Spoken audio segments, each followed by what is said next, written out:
Napairap si Sofia nang marinig na naman ang mga tawag sa kanilang tarangkahan. Nakakainis talaga ang mga tagahanga ni Kuya Emilio. Nakasimangot siyang lumabas ng bahay para harapin ang tatlong babaeng pabalik-balik sa kanila mula kahapon. Wala po dito si Kuya. Maaga siyang umalis para mag-ensayo ng basketball. Malungkot naman ang mga mukha ng tatlong babae. Ganoon ba? Pwede bang pakibigay to sa kuya mo? Inabot sa kanya ng babae ang sobrang pula na may hugis pusong sticker. Sos, kinikilig pa yan. Sedge po. Ibibigay ko sa kanya mamaya. Tumalikod na si Sofia at tumasok sa bahay. Ang mama ni Sofia ay guro at ang papa naman ay driver ng van. Kaya madalas, silang dalawa lang ni kuya ang nasa bahay. Napasigaw si Sofia nang harangin siya ni Emilio, ang kanyang kuya. Hoy! Nakita ko yon ha. Sabi mo sa kanila, wala ako rito. Sino ba yung mga yon at kailangan mo pang magsinungaling? Inabot ni Sofia ang mga love letter. Ayan. Binigay nila yan kasi crush ka raw nila. Hindi mo ba talaga alam na may crush sa'yo yung mga yon? Saka hindi naman ako nagsinungaling, giit ni Sofia. Kinuha ni Emilio ang mga love letter. Mga high school pa yung mga yon ha. Lagot ka kapag pinatulan mo yung mga yon. Inirapan ni Sofia si Emilio. Si Emilio ay nagtatrabaho bilang construction worker sa isang kumpanya. Hindi ito nakapagtapos dahil mas pinili niyang tulungan ang mga magulang. Si Sofia naman ay teacher sa kindergarten. Bakit? Sino bang nagsabi sa iyo na pinatulan ko yung mga yon? Alis na nga pala ako. Wala ka bang trabaho ngayon? Umiling si Sofia. Wala Sabi ni Papa, ihahatid na lang daw kita ng pananghalian kasi hindi ako nakapagluto. Ngumisi naman si Emilio. Sige ba? Baka mapagkamalan ka na naman ng mga kasama ko na girlfriend kita ha. Shut up, kuya, diniin pa ni Sofia ang pagbigkas sa kuya. Alam kaya ng lahat na kuya kita. Hindi naman tayo magkapatid, Melay, biglang sumeryoso si Emilio. Note, binago ko ang palayaw ni Sofia, mula Ana patungong Mela. Tumahimik na rin si Sofia, dahil may kung anong naramdaman sa kanyang dibdib. Anak man na matalik na kaibigan ng mama niya si Emilio, sa mata ng tao ay magkapatid sila. Yumuko si Emilio sa kinaupuan ni Sofia. Halos mapasinghap si Sofia, dahil sobrang lapit ng mukha nito sa kanya. Aalis na ako. Wala ba akong kiss diyan? Halos magkadikit na ang ilong nilang dalawa nang sabihin iyon ni Emilio. Kinagat ni Sofia ang labi niya. Gusto mong suntukin kita. Pero ngumisi lang si Emilio. Magalit o kaya maging masaya ka nang dahil sa akin. Masaya na ako, Mela. Basta may nararamdaman ka lang na kahit na ano sa akin. Ang saya-saya ko na. Hinalikan ni Sofia si Emilio sa labi ng mabilisan, kaya tumigil ito. Happy now, ani Sofia. Tumayo si Emilio na kagat-kagat ang labi. Dinilaan pa nito ang sariling labi. Sobra pa sa masaya, Mela. Umalis na si Emilio at hindi maiwasan ni Sofia ang kabahan sa ginagawa nilang dalawa. Alam niyang hindi pwede, pero minsan hindi niya kayang pigilan ang sarili. Mela, Ana. Papa. Nakarating na pala kayo. Kinuha ni Sofia ang mga dala ng papa niya. Bumili na ako ng ulam natin sa palengke. Anong oras po ba susunduin si mama sa eskwela, pa? Tanong ni Sofia habang kinukuha ang perang inilabas niya mula sa ATM kahapon. Mamaya pang 3:00, anak. Pa, heto po pala yung para sa inyo. Inabot ni Sofia ang sapat na pera para sa papa niya, kaya natahimik ito. Anak, lagi na lang tuwing sahod mo binibigay mo sa amin ni mama mo. Wala ka na yatang iniiwan sa sarili mo. Pa, meron naman. Sige na, kunin niyo na't bibigyan ko rin mamaya si mama. Halos maiyak na tinanggap ng papa niya ang pera. Salamat, anak. Hindi naman namin kailangan ito talaga Sapat na yung alam kong nakakatulong ka. Anak, may trabaho naman ang kuya mo kaya may pambayad rin. Hindi porket malalaki na kayo't wala pang sariling pamilya, ay obligasyon niyo na kami. Makita lang namin kayong masaya't masigla. Kuntento na kami na mama mo. Ngumiti na lang si Sofia, dahil sa kabutihan ng kanyang mga magulang kaya, natatakot siyang baka isang araw, ay masaktan niya ang mga ito, kapag nalaman nila ang tunay niyang nararamdaman. Nang magtanghalian na, ipinagbalot ni Sofia si Emilio ng pagkain, para maihatid sa trabaho. Mainit ang sikat ng araw nang lumabas siya ng bahay, at sumakay ng tricycle. Pagdating doon, agad niyang natanaw si Emilio na naninigarilyo sa labas ng pinagtatrabahuhan. Naninigarilyo ka na naman. Salubong niya rito. Napalunok siya nang makitang basang-basa ang shirt nito, kaya kitang-kita kung gaano ito kamuskulado. Oo, naglalaway ka na naman, buding. Sinampal ni Sofia si Emilio, dahil tinawag na naman siya nito ng napakapangit na palayaw. Tumigil ka nga. Kunin mo itong pagkain mo, para makauwi na ako. Aba, Emilio. Are, pakilala mo naman kami diyan sa kapatid mo. Ganda-ganda naman kasi. Tumagistis ang mga kasamahan nito sa trabaho. Tumahimik ka, Baldha. Baka gusto mong suntukin kita. Kuya, saway ni Sofia nang makitang seryoso si Emilio. Joke lang naman, Walang biro-biro sa akin pagdating sa kapatid ko. Malamig nitong sabi. Inakbayan si Sofia. Tara na, date tayo. Napasinghap si Sofia. Ano? Doon tayo kakain sa karinderya. Bagong sahod ako ngayon kaya bibilhan kita ng gusto mo. Bibili rin ako ng gamot ni nanay sa ubo. Umiwas na lang si Sofia para hindi na siya mahulog ng husto sa kanyang kuya.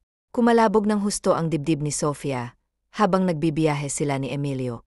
Hindi naman ito ang unang beses, pero kinakabahan pa rin siya. Saan ba tayo pupunta, Raf? Baka magtaka sila papa na wala pa ako sa bahay. Huminto ang tricycle sa isang simpleng kainan sa tabing daga. Note, binago ko ang setting ng date para mas maging kaiba. Dito lang naman, Mela. Bakit parang kinakabahan ka yata? Akala mo ba sa motel kita dadalhin? Tinampal niya ang braso ni Emilio. Ang bibig mo. Baka anong isipin ng tricycle driver? Umiling-iling na nakangisi si Emilio at nagbayad na. Hindi talaga nagtataka si Sofia kung bakit maraming nagkakagusto kay Emilio. Kahit ang mga kasamahan niyang teacher. Dahil likas na, pogi, nga naman ito. Tara na nga para makakain na tayo, dahil mamayang gabi, ikaw naman ang kakainin ko. Bulong nito sa tenga niya habang nakaakbay sa kanya. Emil, tumigil ka nga, namumulang tinakpan ni Sofia ang mukha. Pagpasok nila sa kainan, agad na umorder si Emilio. Ang dami mo namang inorder, kuya.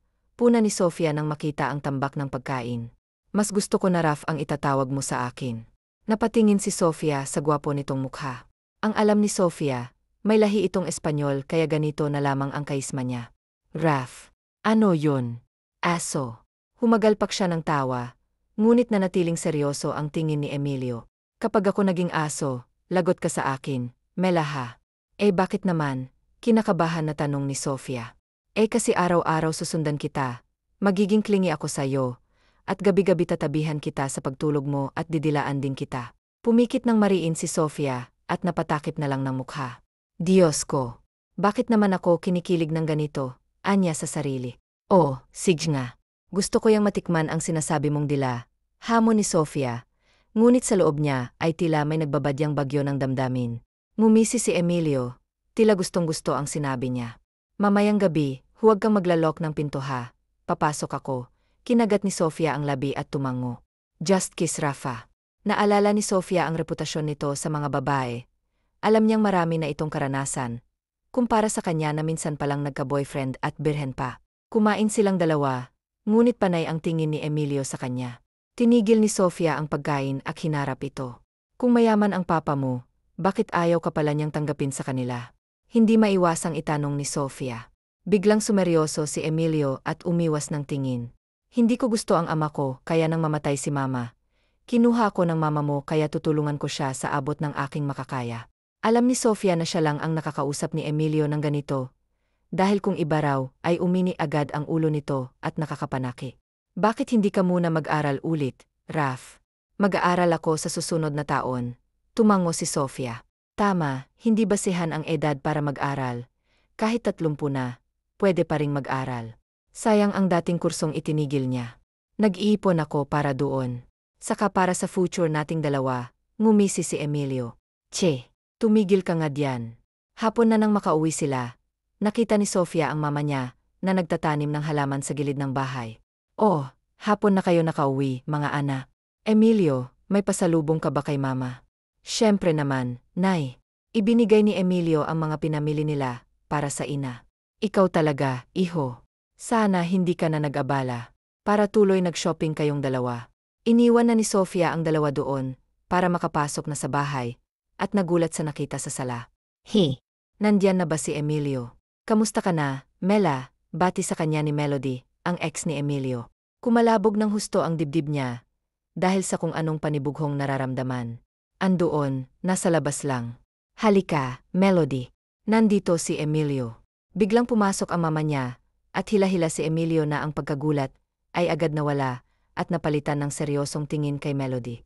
Napalunok si Sofia dahil doon at kinuha na lang ang ilang supot para dalhin sa kusina. Hindi ko nasabi kay Emilio na kanina ka pa naghihintay. Narinig niyang sabi ng kanyang mama habang patungo siya sa mesa. Mela, anak. Pumasok ang mama niya sa kusina habang nagluluto siya. Bakit ang lungkot-lungkot mo yata? Napansin pala nito ang mukha niya. Naku, wala po, mama. Alangan namang tumawa ako habang nagluluto, di ba? Ikaw talagang bata ka. Ang ganda ni Melody, bagay na bagay sa kuya mo. Nga po, mama. Bagay na bagay sila, walang gana niyang sagot. Ikaw kaya, iha. Ang hulit pinakauna mong boyfriend ay si Carlo, hindi na nasundan pa. Baka naman maging matandang dalaga ka. Anak. May. Ngunit naputol ang sinasabi niya. Basta kapag may boyfriend ka, sabihan mo ako, ha? Gusto ko kasing makita kang masaya tulad ng kuya mo. Umirap na lang si Sofia at inihanda ang kanilang pagkain. Sa hapagkainan, kompleto silang lahat. Pati si Melody ay doon kumain. Panay rin ang tingin ni Emilio sa kanya. Ngunit hindi niya ito tinatapunan ng pansin kahit minsan. Alam ko namang itong si Emilio ay mabuting bata at masipag sa buhay, kaya alam kong magiging maayos ang buhay mo sa kanya. Melody, kung kayo ang magkakatuluyan, anang mama niya. Nga po, tita. Napakagwapo po ni Emilio. Alam niyo po ba na siya ang pinakauna ko sa lahat? Kaya hindi ako makamove on sa kanya. Sabi ni Melody, nakatingin kay Aling Elena. Napigilan ni Sofia ang masamid sa kanyang kinakain. Melody, tama na, saway ni Emilio at tinitigan siya. Ngunit hindi niya magawang tumingin pabalik. Naku, sobrang playboy mo kasi, Rafael. Parang Santa Claus namang tumawa ang papa ni Sofia. Hay naku, hindi na ako nagtataka sa ganyang kagwapuhang lalaki, dagdag pa ng kanyang mama. O siya, Melody, mauuna na muna ako at gusto ko kasing magpahinga. Enjoy lang sa pagkain. Ngumiti siya sa mga ito at umalis na. Hindi man lang nililingon si Emilio. Umiyak si Sofia nang makarating sa kanyang kwarto. Naninikip ang kanyang dibdib, hindi niya mawari kung ano ba ang dahilan. Humarap siya sa bintana at nakita ang liwanag ng buwan.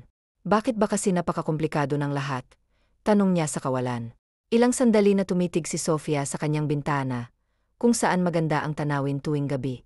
Biglang bumukas ang pintuan ng kanyang kwarto, at kahit na madilim, alam niyang si Emilio iyon. Oo, ba't nandito ka? Tanong niya't umiwas ng tingin, muling ibinalik ang tanaw sa buwan. Basta, sabi ko kanina pupuntahan kita, mapait na ngumiti si Sofia. Hindi ka na sana nag-abala pa, Emil. Nakakahiya naman kay Melody, asa na ba siya? Naramdaman niya ang kamay ni Emilio sa kanyang biwang. Pinauwi ko na siya. Alam ko kasing nagagalit ka na sa akin. Bakit? Bakit naman ako magagalit? Sino ba ako kay Melody? Agad humigpit ang yakap ni Emilio sa kanya. Mahirap ba akong mahalin, Sofia? Hindi ganon yon, Emil. Hay, nakakainis naman. Laging kong nalang pinapalayo yung mga lalaki sa'yo. Natatakot akong mawala ka sa akin, alam mo bang gusto na kitang angkinin? Ang akin ay akin lang Emil, sagot naman ni Sofia. Sa biglaang sinabi, hindi na nakapagpigil si Emilio at inangkin ang labi ni Sofia sa kanyang sariling labi. Ano bang ginagawa mo? SLA, wag kang magsalita. Ikaw lang ang pinakamamahal ko, Mela. Wala nang iba. Bulong sa kanya nito na sinasabayan na marahan halik-salik. Emil, wag na tayo humantong diyan. Bakit? Ayaw mo ba? Ayaw mo bang maging akin? Napayak si Sofia sa tanong nito. Hindi niya gustong pag-isipan siya nito ng masama, pero ayaw niyang gawing komplikado ang mga bagay. Hindi sa ganon. Gusto rin naman kita Emil sobrang gusto. Pero hindi ko pa alam ang gagawin. Anong mangyayari sa amin sa hinahara? Anong iniisip nila mama at papa kapag nalaman nila to? SLA, wag kang mag-isip ng masyado, Mel. Nandito lang ako, okay? Hindi kita iwan. Kahit anong mangyari, ipaglalaban ko tayo. Talaga. Mahal na mahal kita. Mahal din kita. Sa gabing iyon, magkatabi silang nakatulog sa kama ni Sofia. Walang nangyaring milagro, pero alam nila sa sarili nila na mas mahalaga sila sa isa't isa. Nang matapos si Sofia, mga 3 ng hapon, ay nag-ayos na siya ng gamit. May kumatok sa pintuan ng room niya, at nagulat kung sino yon. Melody. Agad niya itong nilapitan. Hey, asensya ka na kung pumunta pa ako rito. Baka naistorbo kita. Umiling si Sofia. Hindi naman. Bakit? May problema ba? Kinabahan si Sofia sa kung anuman ang sinadya ni Melody sa kanya. Maupo ka. Tungkol sana kay Emilio, Ana. Mas lalong kumabog ang dibdib ni Ana. Ganun ba? Nag-away ba kayo? Nagkabalikan? Umiling si Melody. Iyon nga ang problema, kasi ayaw niya nang makipagbalikan sa akin. Iyon lang naman kasi sana ang hiling ko. Wow, sana all. Dapat pala lahat ng hiling tinutupad. Ano? Joke lang. Joke lang, Sofia. Hindi alam ni Emilio ang sitwasyon ko eh. Ha? Mas lalong nagtaka si Sofia sa kung ano man ang ibig sabihin nito. Nung nasa Amerika ako, nakipaghiwalay ako sa kanya dahil sa sakit ko. Ngayon ay gusto ko sanang makasama pa siya bago ko mawala. Parang nayanig ang pagkatao ni Ana nang marinig yon. Hindi niya inaakala na ganon kalala ang sitwasyon ni Melody. Teka, Melody. Anong ibig mong sabihin? Anong sakit mo? Mapait na ngumiti si Melody. May butas ang puso ko, Ana, at hindi na ako tatagal. Kung kaya nandito ako ngayon sa Pilipinas nag-umpisa na itong umiyak.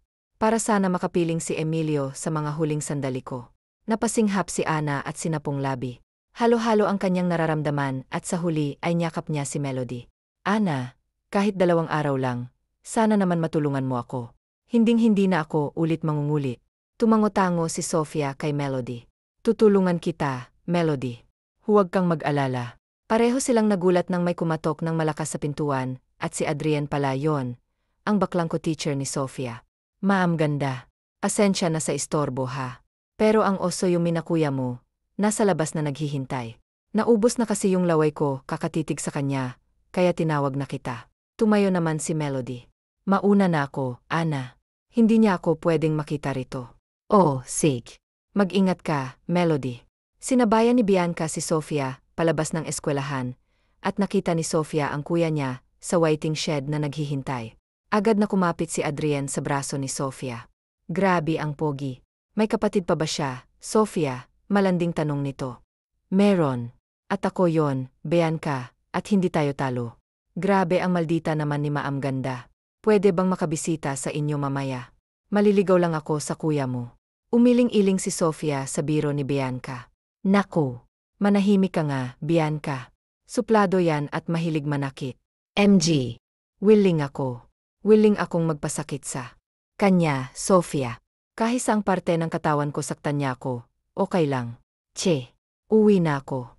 Maiwan na kita. Sage na. Agad na napatayo si Rafael nang makitang papalapit na si Sofia. Ngumisi ito at nakita na naman ni Sofia ang hikaw nito sa kanang bahagi ng tenga. Mas lalong dumagdag yon sa pagka-bad boy looks niya. Kanina kapatahimik, Ana. Napuna ni Emilio ang pananahimik ko. Ang gulo-gulo na ng utak ko sa nalaman ko kay Melody. Nasa parke kami ngayon at hindi muna kami umuwi. Wala naman. Naisip ko lang kasi na bakit hindi mo kaya kausapin ng matagal si Melody. Nanahimik si Emilio sa tanong ni Sofia. Bakit ko naman siya bibigyan ng isang pagkakataon kung ikaw na ang mahal ko? Ana, kunwaring sabi nito. Emilio, hindi naman lahat ng second chance para bigyan ng pagkakataon uli ang relasyon niya noon. Sa punto ni Melody, gusto lang niya ng acceptance at tamamaalam. Bakit natin to pinag-usapan ngayon, Ana? Ayaw mo na ba sa akin? Hindi nakasagot si Sofia sa tanong ni Emilio. Tila isang patibong na tanong yon para sa kanya. Raf, pwede bang huwag muna natin ngayong pag-usapan ang tungkol sa atin? Mas marami pang bagay ang dapat unahin eh. Kaya kung gawin lahat yon, Sofia, kung alam ko lang na mahal mo rin ako. Assurance is all I want. Emilio, please. Kausapin mo muna si Melody, naawa kasi ako sa kanya eh. Sage. Tumango ito tumayo. Kung yan ang gusto mo, tulad ng sabi ko, kaya kung gawin lahat ng gusto mo, huwag lang yung isuko kita, dahil hinding-hindi ko yon gagawin, damit. Napamura na lang si Sofia sa kanyang isipan, dahil kilala niya si Emilio. May isang salita to. Patuloy ang araw ni Sofia, at hindi na lang pinapansin si Emilio, dahil palagi itong busangot at kasama si Melody. Wala siyang pasok at may lakad siya. Birthday ni Bianca at hindi pwedeng wala siya, dahil best friend niyang baklang yon. Oh, Ana, may lakad ka, si Papa niya habang nagkakape kahit hapon na. Opo, pa. Birthday kasi ngayon ni Bianca eh. Ang kasamahan ko sa pagtuturo. Baka rin ho gabihin ako. Oh, sig. Ihahatid na kita. Susunduin ko rin naman si mama mo eh. Si kuya po. Natigil ang kanyang papa sa kanyang tanong. Kasama si Melody. Baka nagde-date yung dalawa. Tumango siya't napahinga ng malalim. Mabuti naman at kahit papano ay sinunod ni Emilio ang sinabi niya. Sumakay na si Sofia sa van ng kanyang papa, para maihatid siya. Napansin ko nga pala na mas nagiging close kayo ni Emilio, anak. Biglang nasabi ng kanyang papa, kaya siya'y kinabahan. Napalunok si Sofia bago napasagot. Hindi naman po gaano, papa. Suplado rin po kasi si Kuya. Ganun ba? Noong nakaang gabi, nakita ko siyang pumasok sa kwarto mo. Nanlamig si Sofia sa kanyang narinig. Yun po ba? Tulog na po ako noon, may kinuha po siguro siya. Alam mo anak, tunay na anak ko na ang tinuturing ko kay Emilio kaya sana, wala naman akong dapat na ikakagalit. Hindi sumagot si Ana sa sinabi nito. Tahimik ang papa niya, kahit na nang makarating sa club, kung saan gaganapin ang birthday ni Bianca. You're here na. Kanina pa kitang hinihintay. Salubong sa kanya ni Bianca at hinila na siyang pumasok sa club. Bumungad agad sa kanya ang nasisiyahan nilang mga kaibigan. Wow! Ni-rent mo yung buong club. Hindi maiwasang itanong ni Sofia. Yes, para naman enjoy na enjoy tayo. Bakit pala hindi mo dinala yung kuya mo? Umirap si Sofia kay Bianca. Hindi nyo alam na andito kwat. May date yon. What? My goodness. Sinapo ng bakla ang dibdib niya. Medyo na yung crush ko, pero nag-search ako tungkol sa kanya, at sobrang babaero raw ni Emilio. Tumango si Sofia. Dahil totoo, yon ngunit nang simulang aminin ni Emilio ang nararamdaman nito sa kanya. Ayan nga kutong magbabago Uminom ka. Alam ko naman na hindi ka lasingin Mauuna pa yata ako sa iyong malasing. Inabutan siya nito ng beer. Masayang birthday party ni Bianca, hanggang sa nagaya itong sumayaw sa gitna ng dance floor. Happy birthday, Adrian, sigaw ni Sofia habang sumasayaw. Parang tinamaan ka na yata ng kalasingan ani ni Bianca at hinawakan si Sofia, para sana gumiling nang biglang may sumuntok sa kanya. Emilio, naisigaw ni Sofia, dahil ito ang sumuntok kay Bianca. Parang nawala biglaan ang kalasingan niya. O bang gusto mo kaya gusto mong idete ko si Melody? Sumbat nito sa kanya at napatingin siya sa paligid. Nawalan naman ng malay si Bianca, ang kawawang bakla. Inakay ito ng ilan nilang kaibigan. Pumikit ng mariin si Sofia, dahil sa stress at nasira ni Emilio ang birthday ng kaibigan. Halika nga rito. Hinila niyang palabas si Emilio, kahit nagmamatigas. Hindi mo ba alam na birthday ngayon ni Bianca Sumbat niya dahil sa gali. Pero kung galit siya ay mas gali si Emilio at namumula pa ito. Birthday may pahawak-hawak pa sa biwang mo. What the heck was that? Napasabunot na lang sa sariling buhok si Sofia, dahil sa frustration. Hindi mo ba naintindihan na sinira mo ang birthday niya, at nakainom ka pa Ito lang ang sinabi nito. Galit na galit ako ngayon, Ana, dagdag pa nito. Hindi alam ni Sofia kung matatakot ba siya o ano. Nasa parking lot sila ng mga sasakyan malapit sa club at madilim. Sa tingin mo ba hindi ako galit, Emilio? Unti-unti siyang kinulong ni Emilio sa mga bisig nito, at naramdaman niyang namumukol ang hita ni Emilio. Bakit iba yatang galit Rafael? Mas lalo yung idiniin ni Emilio sa kanya, kaya hindi niya maiwasan ang umungol. Galit ako ngayon kaya baka kung anong magawa ko. Ana hindi ko kayang makita kang hawak ng iba, hindi ko kaya. Umiling-iling pa ito Adrian isgay pag-amin ni Sofia. Sa lihim ni Bianca kami-kami lang ang nakakaalam so please huwag ka na magalit. Hindi pa rin napapawi ang galit na nakarehistro sa mukha ni Emilio sa namumunggay na mga matay tinitigan siya ni Sofia Vanya ni Papa. Hindi ba turo niya sa nakapark na pamilyar sa kanya? Yes ginamit mo pagsundo sa akin. Bakit anong gusto mong gawin natin sa loob ng van Ana? Tila nakuha ni Emilio ang gustong sabihin ni Ana. I want you Raf not because of alcohol, but because I want this because I love you Raf mas lalo lang akong nahuhulog sa'yo kapag nagsiselos ka. Umawang ang labi ni Rafael, at hindi niya yon inaasahan kay Sofia na pamura siya ng malutong at hinalikan si Sofia. Pagpasok pa lang ng van ay agad naghalikan si Sofia at Rafael, hindi na inisip ni Sofia ang kakahantungan ng kanyang desisyon at ng kanilang gagawin basta alam niya sa kanyang sarili na gusto niya itong gawin. Are you sure about this? Tanong ni Emilio and paupuin siya ni Sofia sa driver's seat at buksan ng dahan-dahan ang kanyang zipper. Gusto ko itong gawin Raf langus ang nararamdamang init na sambit ni Sofia. Buwisit na pahilamos na lang ng palad si Rafael, dapat kasi hindi ka. Umiinom tumigil si Sofia sa ginagawa at dinala ang kamay ni Rafael sa kanyang dibdib. Mukha ba akong lasing Raf alam mo na hindi ako mabilis lasingin hindi ba? Hinila ni Ana ang manggas ng damit ni Raf. Pero lasing na lasing ako sa labi mo. Tuluyan nang nilalabas ni Ana ang malakas na tinapa ni Rafael, at halos napaungol siya na makita yon na pamura na lang ng ilang beses si Rafael nang magsimula si Anang kainin ang kanyang tinapa. Ana, hinila niya ituro at hinalikan tila mabilis. Ang pangyayari at kahit na sobrang masakit ang perlas ni Sofia, dahil sa malaking tinapa ni Emilio, ay umuga na malakas ang sasakyan. Inilabas ni Emilio ang laman ng kanyang tinapa sa perlas ni Ana. Ang sarap-sarap mo, Ana. Bulong ni Emilio, kay Ana habang kapwa pa silang pawisan. Tinulungan ni Emilio si Sofia na magbihis at pinaupo ito. Ang sakit, Raf. Tila ba nagsisi si Sofia sa nagawa? Dahil sa sakit na nararamdaman sa kanyang perlas, hinimas ni Raf ang kanyang pisngi. I'm sorry, our next ST will be smooth. Tinalima niya ng tingin. To anong smooth? Ang laki-laki ng ano mo. Nanunuksong umisi si Rafael. Hindi tumalaki ka siya nga sa bibig mo'y naalala ni Ana ang kanyang ginawa sa malaking tinapa ni Rafael at halos pamulahan siya ng pisngi. Aw, ang sakit ng ulo ko, ay pakang kabayo. Nagulat si Sofia sa nagsalita sa backseat ng Vanilla. What the heck? Ani Rafael na makita si Bianca. Nakababangon lang sa pagkakahiga. Nagkatinginan silang dalawa ni Sofia dahil sa katotohanan na habang may ginagawa silang dalawa ay nandoon pala ang bakla sa loob rin ng van. Bianca, halos mag-eskandalo si Sofia. Kanina ka pa ba diyan at tilalasing pa ito at sapon nito ang ulo? Hito na ako natulog. Teka, lumindol ba ang sakit ng ulo ko sa yugyog ng van? Hinilot nito ang ulo, nakagat na lang ni Sofia ang labi. Habang si Emilio naman ay inihilig ang ulo sa headrest ng upuan at minura si Bianca.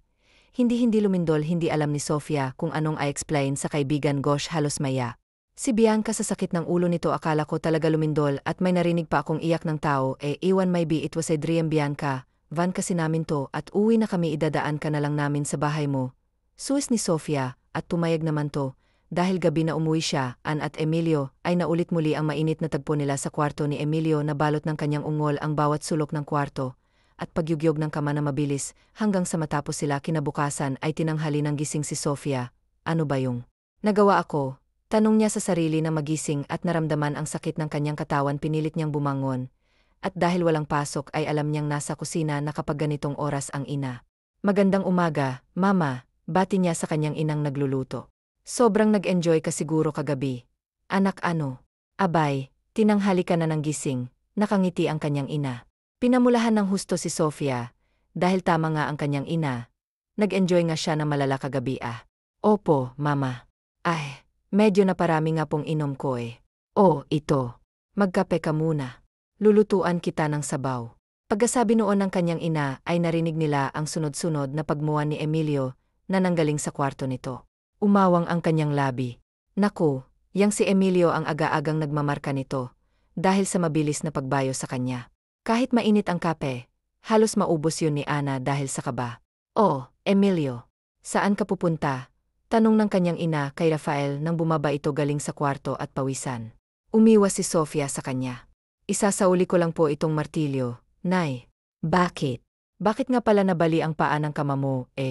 Bago yung kama mo, hindi ba? Halos magdasal si Ana sa lahat ng santo na sana umayos ng sagot si Emilio. Nabali ko po kagabi, Nay. Naibuga ni Ana ang kapit na ubo. Siya, Sofia. Ano ba yan? May ubo ka ba? Hinimas ng kanyang ina ang kanyang likod. Wala naman ho, Mama. Mas masakit lang po kasi yung bibig ko. Ang bibig mo. Ano bang nakain mo kagabi at bakit yan ay masakit? Gusto nilang maiyak ni Ana dahil bawat salita na lang ng kanyang ina ay may mali siya sa kanya. Nga naman, Sofia. Gaano ba kalaki ang nakain mo kagabi sa birthday party at sumakit ang bibig mo? Ginatungan pa ni Emilio at nanunukso pa itong tumingin sa kanya. Basta malaki. Sa sobrang laki. Parang hindi ko na ulitin kasi nakakasakit lang. Next time, hindi ko na yan ulit kakainin. Natahimik si Emilio sa sinabi niya.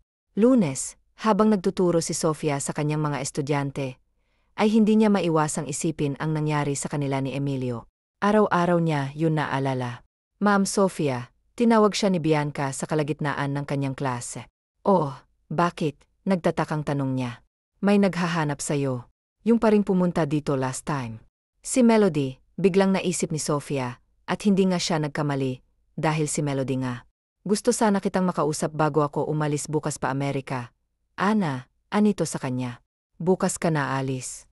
Alam ba yun ni Kuya Rafael, Melody? Umiling-iling si Melody. Sa tingin ko'y hindi na, mapait itong umiti sa kanya. Sa mga araw na magkasama kami ni Emilio, ay sapat na sa akin yon, at mas lalo kong napatunayan na hindi na nga ako ang kanyang mahal. Umiwas si Sofia, dahil pakiramdam niya ay siyang may kasalanan. Guilty siya't nalulungkot para kay Melody. Saying goodbye is not an easy thing, Sofia. Tumango si Sofia kay Melody. Sana maging maayos ka, Melody.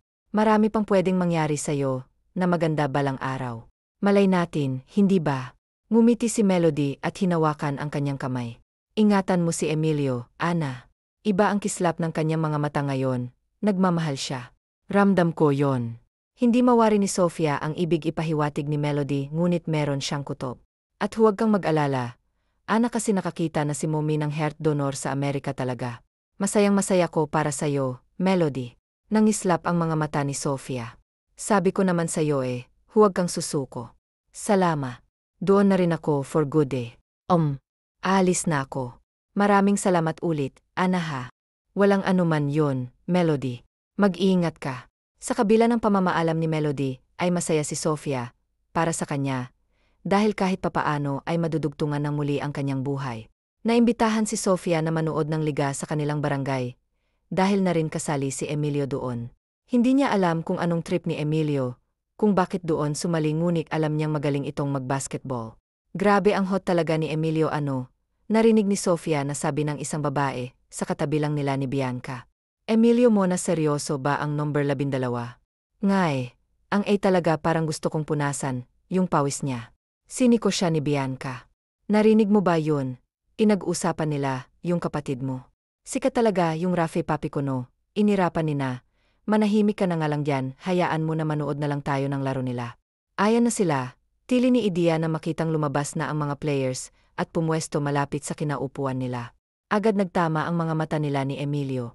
Uy, Rap, pakilala mo naman ako sa kapatid mo. Ang ganda sabi ng kasama't kagrupo ng kuya niya na hindi niya kilala.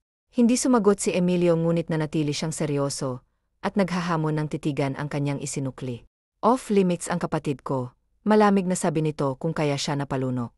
Grabe naman makabakal. Paamihan ang shoot, kapag marami ang shoot ko yayayain kong makipagdete ang kapatid mo Dial, kwelyohan ni Rafael.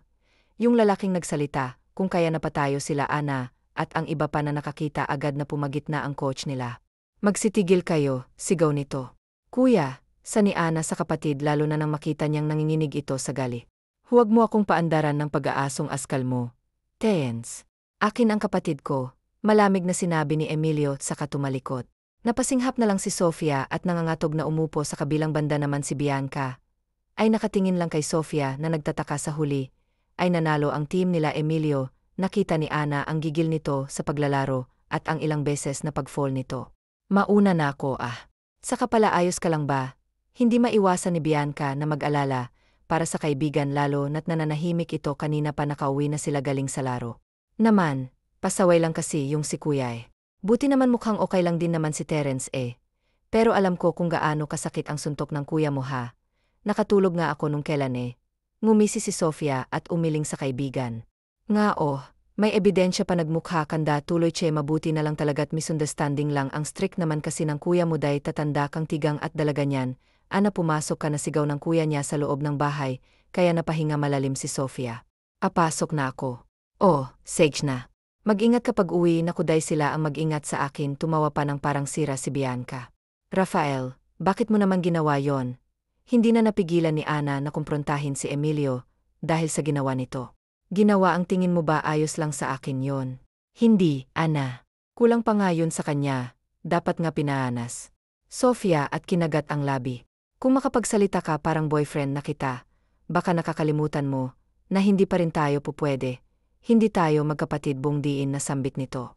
Alam ng lahat yun ang alam nila magkapatid tayo Rafael hindi sa tugo kaya tumigil ka na Ana ayaw mo ba sa akin nagulat si Sofia sa biglaang sinabi nito at umiwas ito sa kanya mabuti na lang at wala pa ang kanilang mga magulang hindi naman sa ganun Raf kasi ang hirap natatakot din ako pues ako hindi Ana are nakakapagod na yung ganito pes ako hindi ako napapagod Ana ako lang ba yung nagmamahal dito hindi mo ba ako mahal ramdam ni Ana ang hinanakit niya at parang sinaksak siya. Sa puso na makitang ganito si Rafael, hindi ako kailanman naging masaya buong buhay ko, ikaw lang ang nagpasaya sa akin, Ana. Pero parang ayaw mo sa akin sa lahat ng nangyari sa atin. Ana mahal kita, mahal rin naman kita are, napapikit si Sofia nang sabihin yon, kaya lang kapatid lang ang tingin mo sa akin, may kapatid bang nahalikan Ana may kapatid bang? Hina ka ng buong katawan mo, Sofia, baka nakakalimutan mo ang ginawa natin sa van. Kapatid pa ba yun? Napahilot na lang sa batok si Sofia sa narinig niya. Sinasabi ko na nga bibiglang pumasok si Papa galing sa labas, at halos manlaki ang mga mata ni Sofia. Dahil alam niyang narinig nito ang lahat. Si Rafael naman, ay hindi man lang nagulat, at hindi nagpatinag sa papa nila. Mga talagang hinala ako. Sinuntok nito si Emilio sa mukha dahilan para dumugo ang labi nito. Papa, huwag, walang kasalanan si Rafael dito. Nakakahiya ka, teacher ka pa man din, pero ganyan ka. Pumagit na si Emilio, handang masaktan. Basta huwag lang siya, huwag mong saktan si Ana dito, Papa. Dahil kaya kong pumunta sa impyerno, kapag sinaktan mo siya. Banta ni Rafael, sa ama. Mga walang utang na loob. Hindi magkamayaw ang iyak ni Ana. Dahil sa hindi inaasahan na nangyari, hindi niya alam na may kutob na pala ang papa nila sa kanila. Hindi na nagsalita pa si Emilio, at alam ni Ana na seryoso si Rafael sa sinabi nito. Papa, mahal ko rin po si Rafael. Na iyak niyang pag-amin. Mga walang hiya kayo, hindi kayo pwede sigaw ng kanyang papa. Hindi kami magkapatid, kaya't wala kaming ginagawang masama. Mahinahon ngunit kumuyom ang kamao ni Rafael sa galit. Lumayas ka rito. Wala kang utang na loob. Pumikit na mariin si Ann at hinawakan sa kamay si Emilio. Papa, please, walang mapupuntahan si Raf. Wala. At anong gusto mo? Magpakababoy kayo rito. Lumayas ka, Emilio. Tahimik na tumango si Emilio sa kanyang ama. Namumula ang mga mata. Alis ako. Mas lalong naiyak si Sofia. Pero pinapangako ko na kukunin ko si Sofia. Banta nito. Nilingon siya ni Emilio at hinaplos ang kanyang mukha. Babalikan kita. Pinapangako ko na hindi na tayo maghihirap. Maibibigay ko na lahat ng gusto mo ni Mama. Emilio, tama na. Hinawakan siya ng kanyang papa't hinila. Nabigo mo ako, Emilio. Malaki ekspasi ko sayo, sabi ng kanyang papa rito. Nakakainsulto namang umis si Rafael. Mas nabigo mo ako, Papa. At saka ito tumalikod at lumabas. Ni wala itong kinuhang gamit o kahit na ano, kung hindi ang cellphone lamang niyang dala. Nilingon ni Ana ang kanyang ama na napaupo na lang sa at umiiyak ito. Saan ako nagkamali, Ana? Tila liyong-liyo ito at umiiyak. Ginawa ko naman ang lahat para sa pamilya natin. Hindi ba pinunasan ni Ana ang mga luha? Hindi ka po nagkamali, Papa. Kami pong may mali, unit sana inisip nyo na hindi kami perpekto tulad ng gusto mong mangyari. Iniwan ni Ana ang papa niya roon at nagkulong sa kanyang silid. Nang dumating ang kanyang mama ay narinig niyang nagsisigawan ng mga ito sa labas at tila ba nag-aaway. Tinakpan niya ang kanyang dalawang tenga. Bakit mo naman ginawa yon? Alam mo namang walang-wala si Emilio. Huwag mo nang kampihan ang mga anak mo, Hilda. Alam natin na mali ang kanilang ginagawa. Pero hindi nga sila magpatid eh. May kasalanan rin ako. Dahil matagal ko nang alam to. Ngunit hindi ko sinabi. Dahil para sa akin tanggap ko silang dalawa. Huwag na tayong maglokohan pa ito. Hindi natin anak si Emilio. Alam mo yan, kinupkop lang natin siya. Lalong humagulgol si Sofia sa narinig mama. Iyak niya at naisip niya kung ano na ba ngayon ang sitwasyon ni Rafael. Kinabukasan ay halos walang umiimik sa kanila sa hapagkainan. Tangi ang ina niya lang ang kumakausap sa kanya. At naunang umalis ang kanyang papa. Hindi rin nagte-text si Emilio sa kanya. Anak Sofia, agad na dinaluhan siya ng kanyang mama nang makaalis ang kanyang papa. Ayos ka lang ba? May balita? Baka Rafael? Umiling-iling sinabaka sa kanyang mukhang pag-aalala. Mama, I'm sorry. Yakap niya ang kanyang ina. Hindi ko po sinasadyang mahalin si Emilio. Hinimas ng kanyang ina ang kanyang likod upang tumahan siya. Huwag mong sisihin ang sarili mo. Nandito ako para tulungan ka. May alam akong lugar na pwedeng tirahan ni Rafael. At pasensya ka na sa papa mo. Naiintindihan ko po si Papa pa, Mama, at naiintindihan ko rin kayo. Hindi masisira ang pamilyang to. Ayusin natin. Dahil hindi nalulutas ang isang problema ng isa pang problema. Solusyon ang sagot dito, Sofia. Mama, patawad po. Ayos lang anak. Ano ba kayo? O naman kasing si papa mo pinalaya si Emilio. Baka umuwi yun sa ama niya. May iba ng pamilya yun. At ayaw sa kanya. Alam yun ni Ana. Kaya lubha siyang nag-alala para kay Emilio. Dahil hinding-hindi yun hihingin ng tulong sa ama niya. Tao po. May biglang kumatok sa pintuan. Kaya pareho sila ng mama niya na napatingin. O Sir Bianca, pasok ka agad. Na nagpunas ng luha ang kanyang mama. Ngunit umiwas na lang si Sofia. At hindi na nag-abala pang magpunas ng luha. Ano pong nangyari kay Frenny? Tatanong ni Bianca. Hindi makasagot ang kanyang mama. Mawalang galang na po, ha? Pero narinig ko po kasi kanina yung pinag-usapan nyo. Hindi naman po sa dakilang maitis ako. Pero sadyang narinig ko lang po talaga na mahal raw ni Ana si Rafael. Mahinahon ang pagkakasabi ni Bianca. Pero Frenny, sa tingin ko, wala naman dong masama eh. Saka ibig sabihin pala totoo ang nangyari sa van. Hindi yun panaginip. Ana, ha? Anong nangyari sa van, Sir Bianca? Nag-aala lang tanong ng mama ni Sofia. Ay naku tita, umupo si Bianca sa upuan. Handang-handa ng ikwento sa kanyang ina ang narinig. Ganito po, kasi Bianca, nalasing ako. Tapos para bang yumugyog na malakas ang van. At nakarinig ako ng babaeng, parang big na nasasaktan. Ano eksaheradang reaksyon ng kanyang ina. Nasapo na lang ni Ana ang nood. Dahil sa kadaldalan ng kanyang kaibigan. Pero Sir Bianca, teacher ka bang talaga? Yes mommy tita, teacher po talaga ako. Parang hindi kasi. Parang mas bagay sa yung maging reporter ng taon, kasi alam mo lahat ng chismis. Pabirong tinampal ni Bianca ang mama ni Sofia. Kayo ha? Parang hindi rin kayo teacher o. Bakit? Ano pala ako? Namewang ang mama ni Ana. Ay huwag pong magalit mo mi tita. Siyempre naman mo minang taon. The best mother, ang swerte-swerte nga talaga ni Ana sa iyo eh. Ang mama ko kasi, sinabihan ako na sana raw pinunas na lang ako sa kumot. Natawa sila at kahit na may problemang iniisip, ay mabuti na lang, at may kaibigan si Ana na hindi agad nang huhusga. Lumipas pa ang 1 linggo, na hindi pa rin mahanap nila ni ng mama niya si Emilio.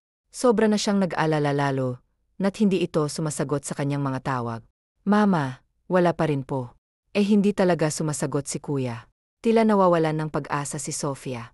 Naririnig sila ng kanyang papa na nagbabasa ng dyaryo. 1 linggo na rin na malamig ang pakikitungo nila sa isa't isa. Nagpapahanap na rin ako sa mga ko-teacher ko, anak. Pero anak, umupo ang mama niya sa kanyang tabi. Hindi naman magpapakita sa akin si Emilio kung hindi sa'yo. Wala ba kayong lugar na paborito? I mean, baka may lugar kayo na paborito noon kasi doon magpapakita siya sigurado. Umahon si Ana mula sa pagkakapalo baba at nakaisip ng lugar kung saan. Bukas po, magpapabuntis po muna ako, mama. Paalam ni Sofia sa ina at pinuntahan ang lugar na madalas puntahan ng kuya niya noon. Malapit yon sa pinagtatrabahuhan nito at may magandang tanawin at ilog. Nasaan ka na ba kuya? Sana mag-reply ka man lang sa akin, naiyak ni Sofia na bulong sa hangin. Humampas ang mahinang ihip ng hangin at napagdesisyonan niya na manatili muna roon. Umupo siya sa swing na naroroon at sinubukang tawagang muli ang numero ni Emilio. Emilio, sagutin mo. Tila nagdarasal niyang sambit at laking gulat nang sumagot ito. Emilio, nananabik niyang sambit. Raf. Tuluyan na siyang umiyak. Nasaan ka? Hinahanap ka ni Mommy, si Papa. Mukhang hindi nagalit sa'yo, Rafael. Please, bumalik ka na. Mahal na mahal kita, hindi ko kayang wala ka. Parang bata niyang sumbong. Narinig niyang huminga na malalim ito sa kabilang linya. Miss na kita, Ana. Mas lalong naiyak si Sofia sa narinig. Kailan lang kasi ako nakapag-charge? Nasaan ka ba? Putol ni Sofia sa kung ano man ang sasabihin nito. Susunduin kita, baka kung ano na mangyari sa iyo eh. Bakit? Nag-aalala ka na ba sa akin ngayon? Kinagat ni Sofia ang labi na marinig ang halakhak nito. I'm not weak baby, hindi na ako bata. Mas nag-aalala ako sa'yo diyan. Nag-aalala si mama sa'yo ng sobra-sobra. Please tell her I'm all fine. Huwag na siyang mag-alala, pagpapapanatag ni Emilio. Nasa favorite place mo ako eh. Nasambit na lang ni Sofia at tinitigan ng ilog sa kanyang harapan. Nandiyan ako kahapon. Nanlaki ang mga mata ni Sofia. What? May nilagay ako diyan sa malaking puno katabi ng swing. Nilagay ko yan kasi alam ko na pupunta ka riyan. Raf. Bakit hindi ka nalang umuwi? Napatingin si Sofia sa malaking puno at lumapit siya doon. Lumapit ka muna sa puno, may kulay pula na bots diyan. Huwag mo munang buksan. Kinuha ni Sofia ang box na pula doon. Huwag mo munang buksan, magsasabi ako sa'yo kapag bubuksan mo na yan sa takdang panahon. Raf, alam ko na kuya kita, pero hindi ikaw si Big Brother. Anong takdang panahon? Ano bang ibig mong sabihin, mahalagang laman yan? Importante yan sa akin at sa'yo, sabi ni Emilio. Kahit papaano ay guminhawa si Sofia, dahil kahit papaano alam niyang maayos ang kuya niya. Bakit hindi ka pa ba uwi sa atin kung ganon? Saan ka ba ngayon, Emilio? Alam ko na kaya mong sarili mo, pero nag-alala pa rin kasi ako eh. Sofia, inapangako ko na babalik ako kung kaya na kitang kunin at buhayin. Kung babalik ako sa ngayon ay sa panahon na kukunin na kita, at kailangan ko muna ng oras para doon. Huwag kang mag-alala, araw-araw at gabi-gabi kitang iniisip lalo na sa gabi. Pinamulahan ng pisngi si Sofia, dahil sa sinabi ng kanyang kuya. Kailan yon? Baka matagal pa. Just wait. Ipinangako ko sa sarili ko na kung kukunin na kita, ay yung hindi na mag-alala si papa't mama. Wala pa akong maipagmamalaki ngayon, pero pinapangako ko na hinding-hindi kita bibiguin, Ana. Mahal na mahal kita. Matapos ang nangyari nyon, ay hindi na nag-alala pa si Sofia. Para kay Emilio ngunit hindi niya alam kung kailan ang takdang panahon na yon. Anak, kumain ka na, sabi ng kanyang papa. Ilang beses na itong sinusubukan na kausapin siya. Hindi siya galit sa papa niya ngunit hindi niya maiwasan na maging malamig rito minsan. Sige po, papa. Ngumiti si Sofia sa kanyang papa at nakita niyang lumiwanag ang mukha nito. Ikaw po, Kumain ka na rin. Umupo ang kanyang papa sa kanyang tabi. Hindi ka na ba galit sa akin, anak? Tanong nito. Umiling si Sofia. Hindi na po papa. Hindi naman po ako nagalit. Kahit kailan wala naman po kayong kasalanan eh. Siguro nagawa mo yun dahil na rin sa bugso ng damdamin mo. Pero naiintindihan naman po kita. Nakita niyang umiti ng marahan ang kanyang mama habang naghuhugas ng pinggan. Ayang ganyan nga, sabi ko naman sa inyo na wala talagang magandang mangyayari kung pairalin ang init ng ulo. Hindi ba time heal all wounds? Ika nga mahal, alam mo naman ako. Ayoko lang mapariwara ang mga anak natin, tinuring ko ng tunay na anak si Emilio, gayunpaman ay hindi ko hahadlangan ang kagnilang dalawa. Kung nagmamahalan kayo anak, handa kong suportahan kayo. Pasensya na sa aking nagawa papa. Hinawakan ni Ana ang kamay ng kanyang ama. Ang Diyos nga po, nagpapatawad ako pa kaya na tao lang, pero ang ganda na mood mo ngayon na papa. Dagdag pa ni Sofia. Naku anak, huwag mo tanungin kung bakit. Kasi rated SCG yon. Kumawa ng malakas si Ana sa kapilyahan ng kanyang ina. Ma, matagal ko nang gustong magkaroon ng kapatid no, kaya pagbigyan nyo na si papa. Ano ka diyan gabi-gabi ngang walang mintis? Yan walang absent present. Yan lagi sa kuweba ni Eva anak. Tinakpan ni Ana ang kanyang tenga at hindi kayang pakinggan ang pinagsasasabi ng kanyang ina. Isang buwan ang naghihintay si Sofia kay Emilio at hindi siya nawalan ng pag-asa dahil nangako ito sa kanya na babalikan siya. Sofia, malapit na ang birthday mo Anong plano mo? Umiwas si Sofia at huminga ng malalim. Hindi ko pa alam Bianca, kasi mas may plano ako sa pagbabalik ni Emilio, kaya sa birthday ko. Naku bilis-bilis ang naman niya. Hindi ka po pwedeng tatandang dalaga day. Ikaw yatang tatandang bakla. Tatandang dalaga diyan Frenny, muntikan ka na doon ha. Pero alam mo kinakabahan kasi ako Napatingin si Sofia sa baklang kaibigan. Bakit naman di ba mahilig talaga akong magbar? Magklayang mukha ni Bianca, kakainom mo. Yan siguro ng kape. Hindi seryoso ako no. Bakit ka naman kakabahan? Baka nabuntis mo, kaya kinakabahan ako pag amin ni bakla. Ayaw mo nun, magiging ina ka na, di ba gusto mo rin naman magkapamilya? Someday ni Ana sa kanya. Naku 5,050 friend. Mas gusto ko kasi nabuntisin ako ni Fafa Rafi Aray. Nahawakan na lang ni Adrien ang kanyang ulo nang hinampas ni Sofia ng libro. Mawalang galang na ho teachers. May naghihintay pala sa'yo doon sa labas ng guy teacher Sofia. Nagkatinginan si Bianca at Sofia. Ganun po ba Ma'am Rosales? Sige po, lalabas na lang po ako. Kinakabahan na lumabas si Sofia at sinamahan siya ni Bianca. Bianca, kinakabahan ako, dumaloy ang luha ni Sofia habang naglalakad. Takbong tinungo ang gate ng eskwelahan nila. Kinakabahan rin ako.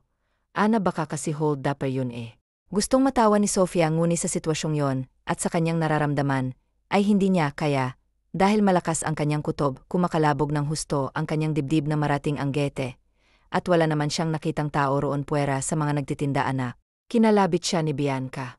Ang ganda ng kotse. Ngumuso ito sa kotse, kaya pati siya'y napatingin doon. Biglang bumukas ang pintuan ng kotse, at lumabas doon ang taong matagal na niyang hinihintay. Si Fafa Rafi ko.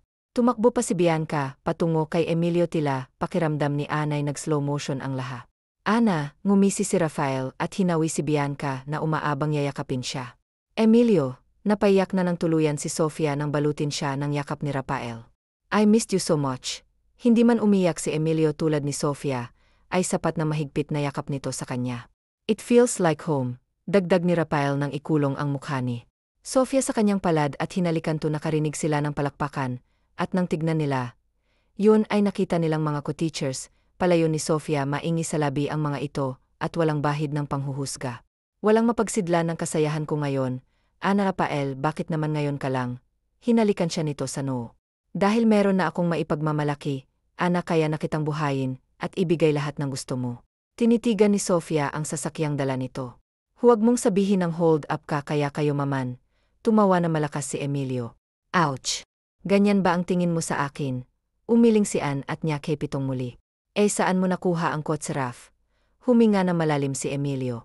Investment kaya ako nagtatrabaho at doon pumupunta ang mga ipon ko. Sa mga araw na nawala ako, ay gumawa ako ng paraan kung paano gagamitin sa tamaang perang kinikita ko. Pero Raf, pinapahanap ka ng papa mo. Tumango si Emilio. Nandoon na si papa sa bahay niyo ha?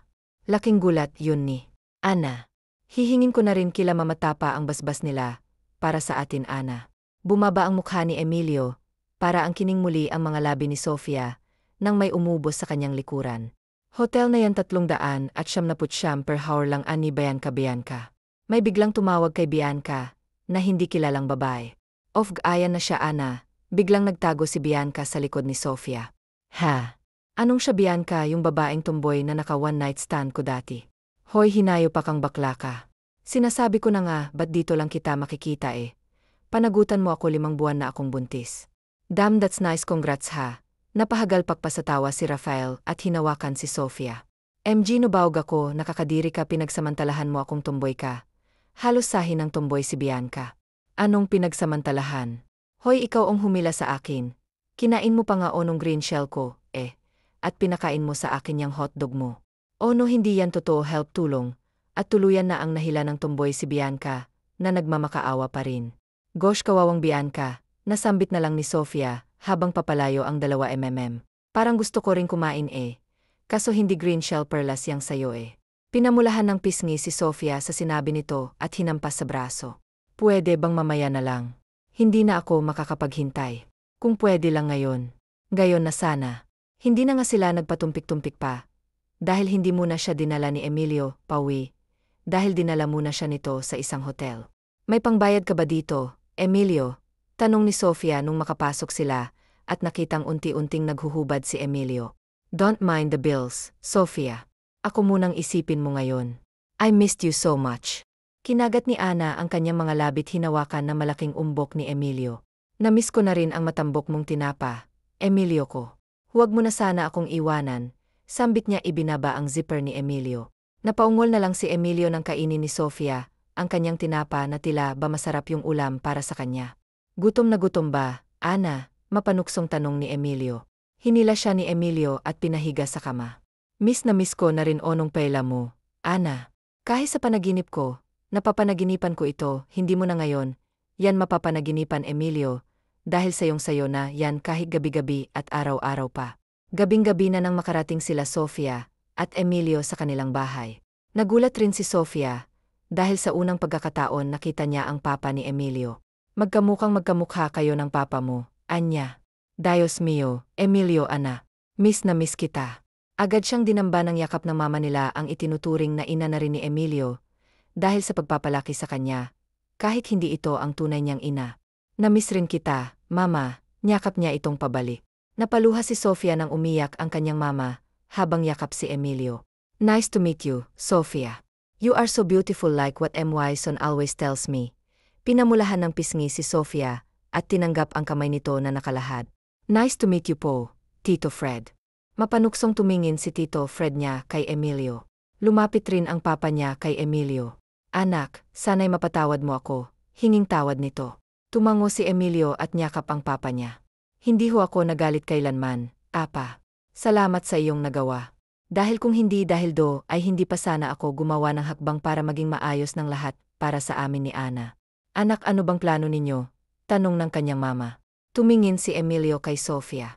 Ana, maaari mo buksan ang kahumpay na aking binigay sayo. Kinuha ni Ana sa kanyang bagang maliit na kahon, kaya napasinghap ang kanyang mama. Buksan mo na anak. Uyok sa kanya ng kanyang ina na tila ba alam na nito kung anong laman. Nanginginig na binuksan ni Sofia ang kahong pula, at nasapo ang lamig na makitang laman noon agad na dumaloy ang kanyang luha nang lumuhod si Rafael, sa kanyang harapan handa nang magpropose sa kanya. Itigil ang kasal ay butiki sa gulat ng kanyang mama ay nasambit nito ito ano ba Bianca. Napamura na lang si Emilio, dahil nasira pa ang proposal niya, dahil sa bakla. Huwag Frenny. Sur ka na ba diyan? Pumasok ng tuluyan si Bianca. Ansasala nila at tinitigan si Emilio. Hindi ko kaya. Mawawalan ako ng crush, Ana Bianca naman Nahimik ka nga, pero mababawasan na ang mga poging katulad ni Rafael sa mundo. Dahil puro na sila ipapakasal hindi ka na ba naawa sa aming mga single? Ha, Ana nasapo na lang ni Anang noo hinila ng kanyang mama si Bianca, at agad na binusalan ng tinapay ang bibi. Kumain ka, kulang ka lang sa kain kaya ka nababaliw. Ani na mama ni Ana agad namang nilunok yon ni Bianca tita isa pa kaya masarap pala yan, napailing-iling na lang sila't kinagat ni Sofia ang labi nang tiningala siya ni Emilio, habang nakaluhod to sa kanyang harapan sa hindi mabilang na pagkakataon, ay muli akong luluhod sa iyong harapan Ana, para hingin ng bakit kailan nangyari maraming pagkakataon na yun anak tila hindi alam na mama nilang ngumisi naman si Bianca. Mother, Remember mo yung chismis ko sa'yo yung sa van, alam ko na pala napahgulpa ang mama ni Sofia. Sofia, muli kong hihilingin ang iyong mga kamay, will you marry me? Oy, parehong napatili ang kanyang si Bianca nang tumango si Sofia at pinadaos-dos ni Emilio ang singsing sa kanyang palasingsingan. Kahit hindi mo tanungin sa akin, Rafael, dahil kung hindi ka pa nagpropose ay baka ako nang hihila sa'yo sa altar. So freaking happy, Sofia, at naghalikan silang dalawa sa harap ng kanilang magulang na pahilig na lang ang mama nila sa kanilang Papa Ruel. Habang hindi naman sinasadyang dumako ang tingin ni Bianca sa papa ni Rafael. Lord, kung hindi ako pala ring sa anak, sana sa ama na lang please. Narinig nilang sambit ni Bianca at tila nahihiyang tumabi sa papa ni Rafael. Ana, masayang-masaya ko para sa inyo. Yakap silang dalawa ni Rafael ng kanilang ina. Hindi nga ako nagkamali noon sa hinala ko na may gusto kayo sa isa't isa, kaya napakasaya ko ngayon. Salamat din po sa suporta at pag-intindi, mama. Swerte ako dahil maina ako na katulad mo, mama. Salamat din, mama. Si Rafael, gusto ko ring sabihin na gusto ko kayong kunin at isama sa bago nating bahay. Bagong bahay, anak? Gulat na tanong ng kanyang mama. Yes, mama. Sa mga araw na wala ako, ay bumili ako ng bahay natin. Ikakasal man sa akin si Ana. Pero gusto ko pa rin nakasama namin kayo ni Papa. Wala akong kasing saya, anak, at binilhan ko rin si Papa ng bagong sasakyan. Dagdag pa nito na ikinasinghaap na malakas ng Papa Ruel nila na nananahimik lamang sa gilid. Anak, sobra-sobra naman ang binigay mo, sabi ng Papa nila. Hindi, Papa, ang masobra sa akin ay ang hayaan kaming dalawa ni na sa aming pag-iibigan. Daon palang maswerte na ako, tinapik na kanyang Papa ang balikat ni Rafael. Halatang naluluha ito. Maraming salamat, anak. Salamat. Hindi natapos ang gabing yon dahil nag-inuman sila, Rafael, ang Papa Ruel at Papa Fred niya. Kumakain naman sila ng pizza nang biglang nasuka si Sofia. Sofia, bakit? Nag-alalang tanong ng kanyang mama. Susuka po ako, mama. Biglang tumakbo si Sofia sa lababo at doon nasuka agad. Namang dumalo agad sa kanya si Emilio. What happened? Tanong nito. Nasusuka siya, Rafael. Obvious naman ba si Bianca na binigyan ng tubig si Sofia? Mama, 2 linggo na po akong nasusuka, lalo na sa umagi. Hindi ko po alam kung bakit narinig nilang napamura si Rafael at imbes na mag-alala na siyahan it. Anak, dinatnan ka ba ngayong buwan na tanto ni Sofia na hindi pa siya dinadatnan? Hindi pa po, mama. Nasapo ni Ana ang labi at napatingin kay Rafael na namumula ang mga mata. Tumingala ito upang hindi pumatak ang mga luha. Ang saya ko, Ana, all my sacrifices, and wait was all worth it. Napahigbi si Sofia at yumakak kay Emilio. Nung nawala ka kala ako, katapusan na rin ng mundo ko. Pero ngayon walang mapagsidlan ng kasiyahang nararamdaman ko. Raf, magpapa-check up tayo bukas. But I'm sure you're pregnant, Sofia. Kaya pala blooming na blooming ang friend ko. MG, magiging ninang na ako. Magiging ninang na rin yata ako sa anak mo, Bianca. Huwag mo nang ipalalasap. Napahalakhak na lang sila at natapos ang gabing yon na punong-puno ng kasiyahan at 2 pusong nagmamahalan magpakailanman wakas. Hoy, Ligaya, bakit parang hinahabol ka ng aswang? Gulat na tanong ng kaibigan niyang si Sol, ang kanyang SL secretary, nang makitang nagmamadali itong mag-impake sa opisina. Ngayon ko lang ulit nakita yung kombinasyon ng inis at galit sa pagmumukha mo simula nung nagka-cruise ang landas nyo ni Tisoy na traffic enforcer. Mahabang kwento, Sol. Ikaw na bahala dito, bro. Sagot ni Ligaya bago lumabas ng opisina na parang winning sa karera. Nagtaka naman si Sol. Anong meron dun? May nakain na naman kaya, yun na panis na balut? Tanong nito sa sarili. Kaya't nagpa siya na lang itong tapusin ang sales report na iniwan ni Ligaya. Ma'am, kailangan niyo po ba ng driver para mailabas yung kotse niyo sa parking? Bati sa kanya ng gwardiya. Asan susi ng sasakyan ko? Dali, striktang sabi ni Ligaya, sabay lahad ng kamay. Agad namang kinuha ng gwardiya ang susi at nagbigay galang. Kahit nakapump si Ligaya, halos liparin niya ang daan papunta sa parking lot. Tumawag kasi ang kanyang ama habang siya ay abala sa kanyang bautike sa may Greenbelt. Ang saya-saya niya pa naman dahil dumarami ang mga kliyente na gustong mag-invest sa kanyang fashion line. Pero nawala ang ngiti nang marinig ang mga paratang ng kanyang ama. Ang sabi, buntis daw siya at hindi pa nanagutan ng kanyang boyfriend. At hindi lang yun, nagpa-abort pa daw siya dahil iniwan siya at ipinagpalit sa iba. Diyos ko, ano ba tong drama na to? Parang teleserye sa hapon, bulong ni Ligaya sa sarili. Napatawa na lang siya na mapakla dahil naniniwala agad ang kanyang ama sa mga kwento. Berhen pa nga siya kay Emman, kahit mahal na mahal niya ito. Hindi niya basta-basta isusuko ang kanyang pagkababae para lang sa lalaki. Talaga namang bulag sa pag-ibig ang kanyang ama, kaya't lahat ng sabihin ng kanyang madrasta ay paniniwalaan agad. Handa na sana niyang itodo ang takbo ng kanyang kotse nang magring ang kanyang cellphone. Nang makita ang pangalan ni Emman, sinagot niya agad. Baby, bati niya. Hey, babe. Kain tayo lunch. Triat ko, masiglang bati ni Emman sa kabilang linya. Hindi ako sure, baby, sagot niya. Hindi niya pinahalata ang inis, para hindi mag-alala si Emman. Oy, nagbukas na yung restaurant ni Tita Ising. Inimbitahan niya tayo sa ribbon cutting mamaya. Free ka ba? Susunduin kita after an hour. May tinatapos lang akong trabaho, sagot ni Ligaya. Napabuntong hininga siya. Matagal na siyang inimbitahan ni Tita Ising, ang nagpalaki kay Emman, na huwag siyang mawawala sa araw ng pagbubukas ng restaurant. Sayang naman, mukhang hindi na naman niya matutupad. Sorry, baby, hindi talaga ako pwede. Kailangan kong ayusin tong importanteng bagay. Baka lumalapay. Sorry talaga. Okay lang. Sasabihan ko na lang si Tita Ising, sagot ni Emman. Ramdam ni Ligaya ang disappointment sa tono nito. Gustuhin man niya, kailangan niyang linisin ang kanyang pangalan. Lintek na madrasta to, bulong niya. Sorry ulit, babe. Bawi tayo kay Tita Ising. I love you. Okay lang. I love you too. Binaba na niya ang tawag at itinodo ang takbo ng kanyang kotse. Halos makipagpatintero siya sa mga jeepney, para lang makarating agad sa bahay. Ilang minuto lang, narating niya ang kanilang mansyon sa Ayala Alabang. Nagpark siya ng mabilis. Malakas niyang isinara ang pinto, kaya't napatingin sa kanya ang lahat ng tao sa sala. May ngisi sa kanyang labi, pumalakpak siya habang umiiling-iling. Kitang-kita niya ang pagkadisgusto sa mukha ng kanyang madrasta. Bravo! Ang galing mong gumawa ng kwento, Madam Impacta. Pwede kang mag-audition sa Maalaala mo kaya. Bravo, Virgie! Puno ng sarkasmo niyang sabi. Tumigil siya sa harap ng mga ito. Taas no at hindi nagpapakita ng tako. Malakas na hinimas ni Don Romy ang kanyang baba. Hindi niya gusto ang pagiging bastos ng kanyang anak. Hindi kita pinalaking ganyan, Ligaya. Hindi kay Virgie nanggagaling ang mga kwento. Mabait siyang tao, kaya't wala kang karapatang bastusin siya sa bahay ko. Humingi ka ng tawad ngayon din sa Tita Virgie mo. Dumagundong ang boses ni Don Romy, pero hindi na tinag si Ligaya. Never akong magsusorry sa kanya. Akala ko matalino ka, Dad, pero nagiging sabaw ka kapag iyang asawa mo na ang bumubulong. Kampo na ni Satanas yan. Paniwalang paniwala ka diyan. Shame on you, Dad. Ama kita, pero mali na ang mga desisyon mo. Una, hindi ka man lang nagsabi sa amin ni Kuya Junjun na papalitan mo agad si Mommy after 1 month. How could you? Wala kang kwenta. You're an a-hole, Dad. Matagal na niyang kinikimkim ang galit sa ama. Napatawa siya nang makita ang gulat sa mukha nito. Gulat ka, no? Akala mo hindi ko alam. Wayay. Alam na namin na niloloko mo si Mommy noon pa. Bastos kang bata ka, sigaw ni Virgie. Kumapit ito sa braso ng asawa. Nakita mo na kung gaano kabastos yang anak mo. Kung itakol mo yan, may matatakbuhan dahil may negosyo siyang pinapatakbo. Sabi nito na may ngisi sa labi. Tumayo si Don Romy at tinitigan si Ligaya. Hindi mo na kailangang itakwil ako.